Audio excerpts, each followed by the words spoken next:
다음은 조국혁신당 비례대표 조국 의원 나오셔서 질문해 주시기 바랍니다.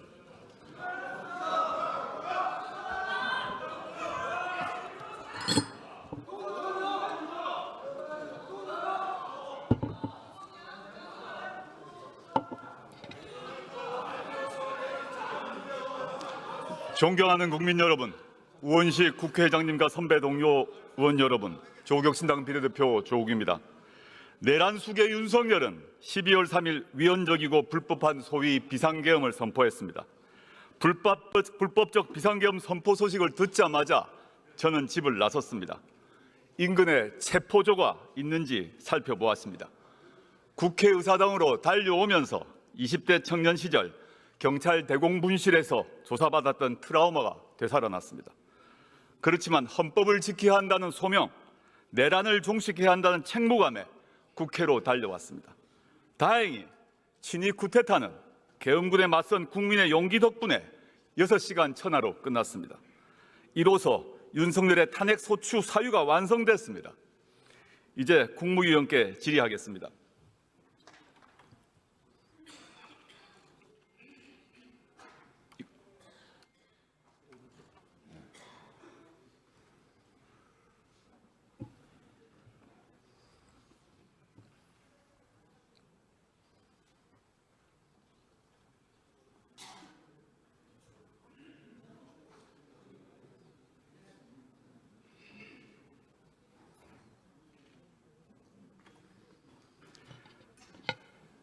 국무위원 전체께 먼저 묻겠습니다.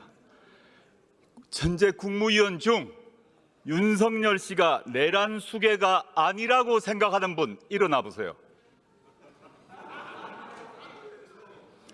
지금 국회 국무위원 중 12상 비상계엄이 합헌이라고 생각하는 사람 당당하게 일어나 보세요. 이상민 내란 공범은 장관직을 그만두면서 모든 순간이 행복했다고 말했습니다. 지금 국무위원 중 행복한 국무위원 일어나 보세요. 여기 계신 국무위원들은 이번 12.3 사태 이전에도 입각 후 윤석열의 비정상적 사고와 행동 양식을 직간접적 경험을 통해서 잘 알고 있었습니다. 그러나 침묵했습니다. 한덕수, 최상목, 박성재, 조태열, 김영호, 송미령, 조규영, 오용주 이 8명의 국무위원은 지난 3일 비상계엄 심의 국무회의에 참석했습니다. 지금 와서는 동의하지 않았다, 찬성하지 않는다라고 변명합니다. 그런데 만약 이 불법적 비상계엄이 성공했더라면 이 자리에서 또는 용산 대통령실에서 그 조치를 찬양하고 있었으리라 확신합니다. 내란을 해책했던 국무회의에 참석한 국무위원 중 단 한 명도 자기 직을 걸고 반대한 사람 없었습니다. 입으로만 반대한다고 말했습니다. 언제 직을 걸었습니까?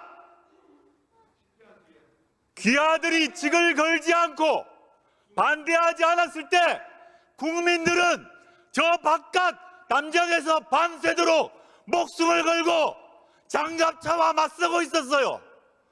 목숨 걸고 국회의원들은 담장을 넘고 있었어요. 한나라의 국무위원이라는 사람이 부끄럽지 않습니까? 무슨 낯짝으로 국무위원 배지를 걸고 있습니까? 국무차관 나와보세요. 국방차관 나와보세요.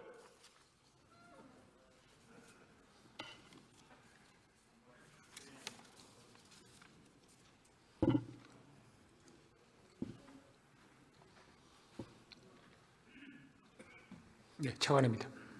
현재 국군 통수권자가 누구입니까? 예, 현재는 대통령입니다. 현재 윤석열은 비상계엄을 선포할 수 있습니까? 없습니까?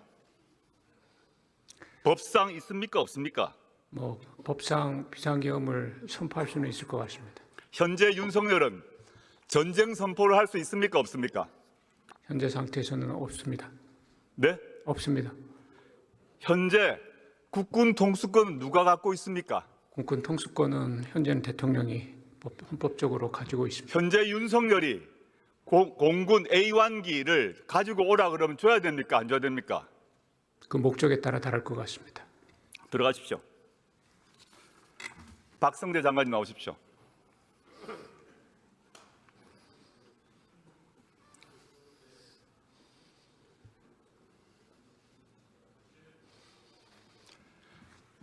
박 장관님 법률가시죠?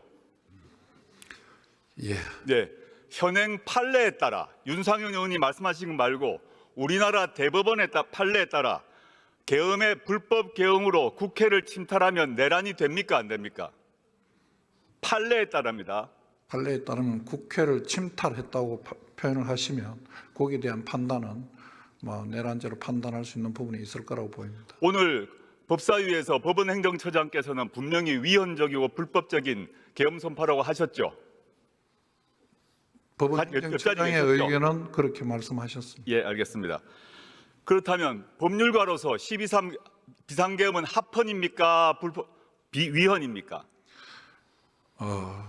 의원님 죄송하지만 그런 판단은 지금 사법적 판단 알겠습니다. 앞에 두고 좋습니다. 있어서 제가 개인적으로 말씀을 지난 4일 밤에 계엄이 해제되고 난 뒤에 대통령 안가에 가셨죠. 예, 가셔서 김주현 민정수석 등과 함께 저녁을 드셨죠. 예, 헌법이 유리된 날에 국민들은 추운 겨울에 밖에서 윤석열 불법 계엄을 규탄하고 있는 그 시간에 안가에서 술 드셨죠. 술은 먹지 않았습니다. 뭐 했습니까 그러면? 저희들 사실은 그날 다 사의를 표한 상황이라서 사의 받아들이지 않고 송년회 하셨다고 했죠. 송년회라는 표현은 저희 쓰지 않았습니다. 그러니까 뭐 했습니까? 그럼 모여서 다시는 보기 어려울 거니까 우리 모든 국민들은 바깥에서 격분해서 지금 계엄 반대 투쟁을 하고 있는데 국무위원 몇 명이 안가에 모여서 안락하게 밥자리 하고 있었습니까? 우리 국회의원들은 국회에서 농성하고 밤새고 있었어요. 그 부분이 적절하지 못했다면 그에 대해서 저희들이 잘못을 인정하겠습니다. 예, 들어가십시오. 하나 더 있습니다. 하나 더 있습니다. 그걸 왜 안가에서 합니까? 박 장관님, 예, 현재 법상으로 검사장 인사권 누가 갖고 있습니까? 인사권 대통령이 갖고 대통령이 가지고 있죠. 현재도 내란숙의 윤석열이 검사장 인사할 수 있죠. 인사권은 헌법상 인사권을 갖고 계시는 것입니다. 예, 알겠습니다. 들어가십시오.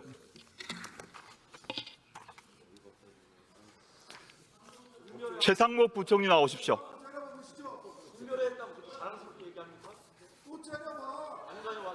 최상목 부총리 나와주십시오.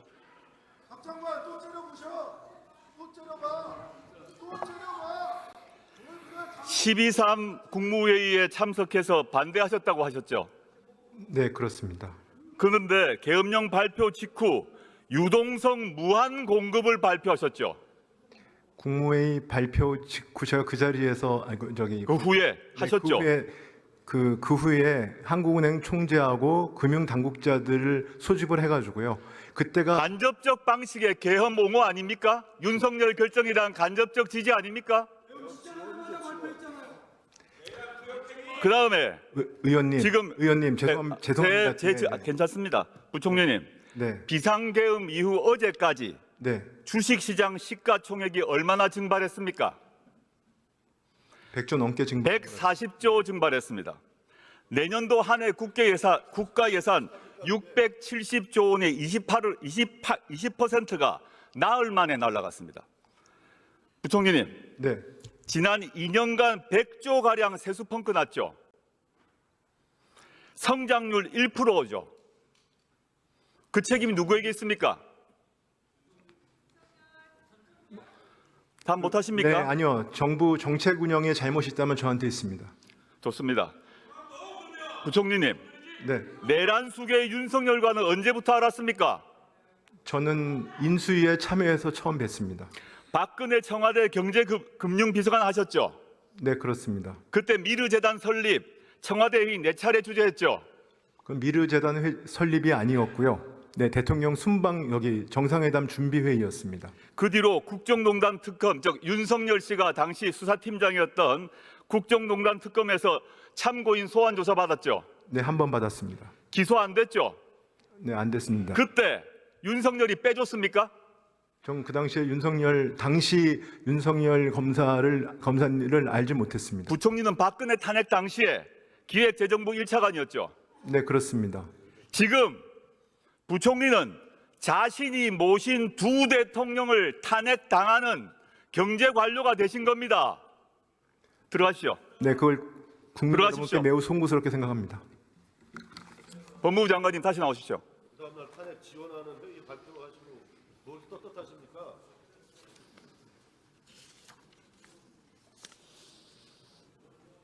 아까 질문을 하다 뺐기 때문에 죄송합니다. 자, 장관님, 예. 오동훈 공수처장은 오늘 윤석열을 긴급 체포할 수 있다라고 답하셨습니다. 옆자리 계셨죠? 예. 동의하십니까? 그 부분은 수사기관에서 긴급 체포 법률가로서 예. 묻습니다. 긴급 체포 요건에 맞는지를 검토해서 수사기관에서 처리할 일이라고 생각합니다. 전직 고위 검사로서 능력 있는 수사 검사로서 긴급 체포라는 형소법의 기본 요건에 대해서 동의 못 하십니까? 충족이 안 됐습니까? 그 부분은 제가 할 일이 아닙니다. 만약에 대통령실과 경호처에서 향후 공수처, 국수본 또는 검찰 등에서 체포영장 또는 영장 없는 긴급 체포를 진행하는데 저항한다면 어떻게 하겠습니까?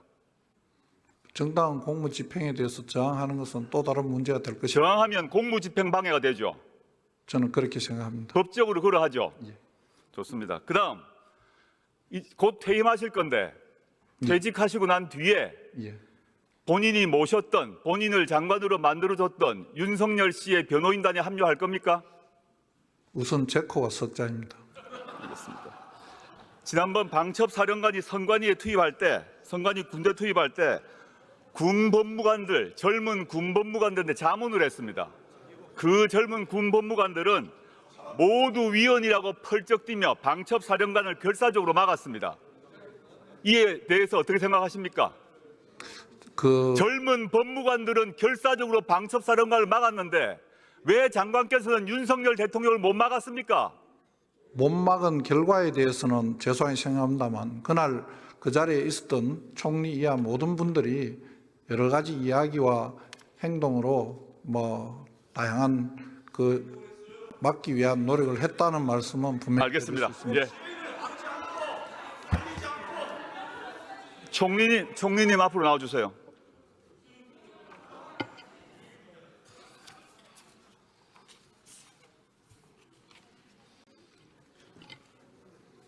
총리님, 대통령의 국법상 행위는 문서로 하고 국무총리와 관계 국무위원이 부서한다고 헌법에 돼 있죠.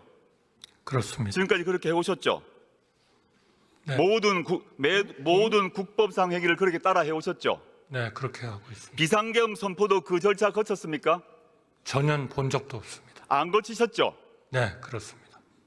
총리와 국무위원회 부서 안 하셨다고 지금 하셨습니다. 네, 안 했습니다.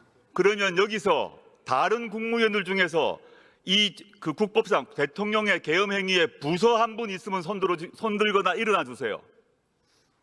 분명히 없을 겁니다. 총리와 국무위원이 부서 안 했다고 지금 하셨습니다. 제가 안 했습니다. 네. 다른 국무위원들 중에서 다른 하신 분 있으면 국무위원들도 손들어 주세요. 없습니다. 제가 오해할 수 있기 때문에. 네, 온라인, 오프라인으로 어느 경우든 부서 안 하셨습니까? 없습니다. 그 다음에 계엄 해제 국무회의 이후 내란 수계 윤석열과 몇 번 만났습니까? 12월 4일 날 만나셨죠. 정확히 지금 좀 기억하기는 어렵습니다. 중요한 논의를 한 적이 별로 없었기 때문에 12월 4일 날 만나셨죠. 12월 4일 날은 네, 만나셨죠. 무슨 얘기 하셨어요? 계엄이 해제되고 난 뒤인데 무슨 얘기 하셨어요? 죄송합니다. 제가 그 대통령님하고의 그런 좀 대화 자체를 제가 말씀드리기는 어렵겠습니다만 중요한 그런 얘기는 없었습니다. 저는 그렇게 심각한 상황이 벌어져서 장안갑차가 이 앞에 들어왔는데 계엄 해제되고 난 뒤에 총리께서 대통령 만나서 아무 얘기 안 했단 말입니까? 평화롭게 대화 담소하셨습니까? 아닙니다. 그 다음부터의 저희의 온 내각의 최대의 역점은 이러한 일로 인해서 어려워진 우리 경제, 대외 신인도, 외교 좋습니다. 이런 쪽을 안정화시키는 거였습니다. 그런 국수- 얘기가 예, 좀 총리님, 국수본으로부터 피의자 소환 통보 받으셨죠? 예, 받았습니다. 총리직 유지하고 소환 조사 받으실 겁니까? 저는 우리 수사기관과 협의해서 충실하게 받을 겁니다. 제 질문은 그게 아닙니다. 총리직 유지하면서 소환 조사 받으실 겁니까? 역사상 최초의 그런 총리가 되실 겁니까? 저는 이미 사의를 표명을 하고 있기 때문에 그러한 일관된 입장에 따라서 처리하겠습니다. 12월 7일에 탄핵 표결 전에 한동훈 대표 만나셨죠? 네, 만났습니다. 만나셔가지고 이른바 한한 공동 운영 방안 논의하셨죠? 그거는 정말 오해가 많이 있는 것 같습니다. 그러면 제가 말씀을 제가 질문하겠습니다. 그 한한 공동 운영 방안 한동훈 대표가 먼저 들고 왔습니까? 총리께서 준비하셨습니까? 저는 본 적도 없습니다. 그날 현장에서 한동훈 대표가 발표한 그 문안, 대통령 권한을 인수한다는 그 문안 언제 보셨습니까? 본 적이 없습니다. 그날도 못 봤습니까? 못 봤습니다. 못 보고 공동 성명하셨습니까? 저는 당정 간에 앞으로 이 어려운 위기 아니 그날 못 보셨단 말이죠. 발표 날 본 적이- 한동훈 대표가 그 문장을 읽을 그 순간까지 못 보셨단 말입니까? 못 봤습니다. 알았습니다. 조태열 외무부 장관 저한테 나오십시오. 시간을 주시면 제가 설명을 아니요. 좀 드리겠습니다. 네. 외교부 장관 조태열 장관 나오십시오.